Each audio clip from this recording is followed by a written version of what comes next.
Hi there. I decided to start doing short videos to try to explain how working with a horse can really help you learn about yourself and then take those lessons that you learn here in the round pen actually out to your everyday life. Whether it's in a family, with a partner, at work, all the different relationships that you have in your life, there's lessons learned in the round pen that really can help carry through into your regular life. So this is my thoroughbred Ace. He's a rescue, thoroughbred rescue, meaning he didn't make it on the track and was pretty much thrown away. Ended up at auction. I've had him for more than 15 years, and he's actually not rideable. He had a spinal injury, so then I started playing around and doing other stuff with him to make him feel important, and it's been really fantastic. So today I'm going to talk about setting boundaries. So with a horse, it's really, really important to set your boundaries because they are big and dangerous, potentially.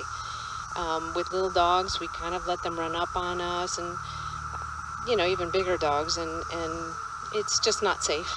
You should always set a boundary, and if you invite them in, that's one thing, but they shouldn't be free to just come and jump on you. So obviously with a horse, you can't let him just come and jump on you.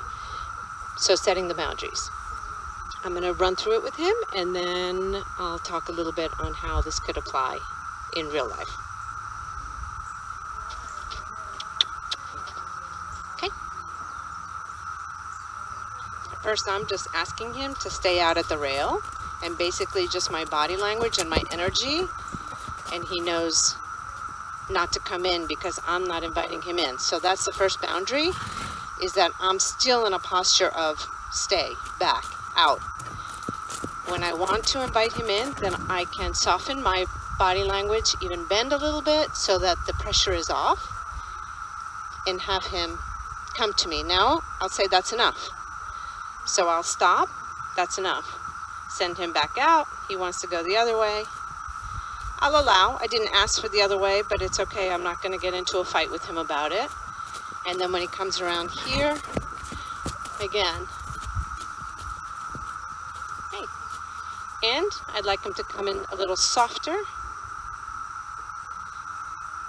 Now, if I decide that this boundary is too close, I can actually ask him to back up a little bit, just by my energy and the help of my training stick. And then the pressure's off. He came in and I said no. He took a step in and I said no. I don't have to get crazy aggressive. He's a little bothered by all the bugs. It is a hot summer day here in Maryland. Back.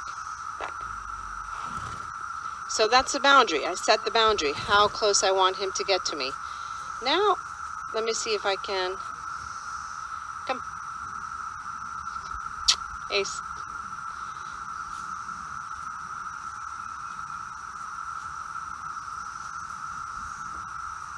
So again, my body language is very encouraging.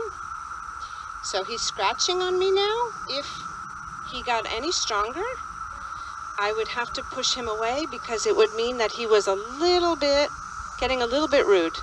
He just has a lot of bugs near his eyes right now.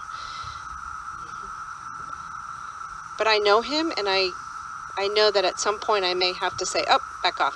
So he had gotten a little too pushy. Come. We're not eating. Thank you.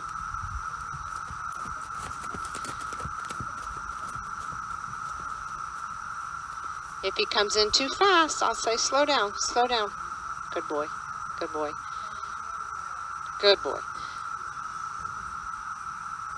So boundary setting, you can go now. You can go. He wants to come. Say hello to the camera. Boundary setting is super important because many times when we don't set the boundary, when we don't set the expectation, that's when we run into trouble. So even at work, if you don't set the boundary and the expectations of what you want from people, what's needed in a work situation, then it always causes problems. I know for myself, if I don't set the boundary, that's when I usually have more conflict that was a little too much. I'm going to ask him to back up out of my space. He pushed me a little too much. So when I don't set the boundary, again, he pushed me too much. This time I'm going to ask him even a little more directly, a little bit stronger. But again, when I'm done asking, hey. So he just keeps asking for a face rub, so I will give him one. So if I don't set the boundaries, that's when I get into conflicts. So always better set the boundaries, set the expectations, set the when do you expect something to be done, the timeline.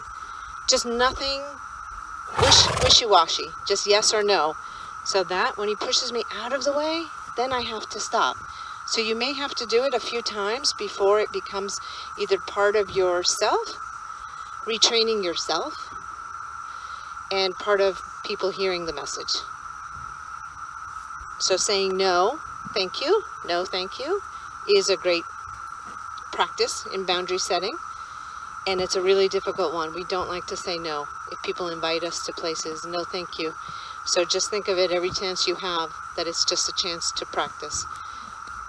Thank you. That's all about boundary setting. I'd love your comments if you want to click on the link if you're watching this on YouTube. Thanks. Bye-bye.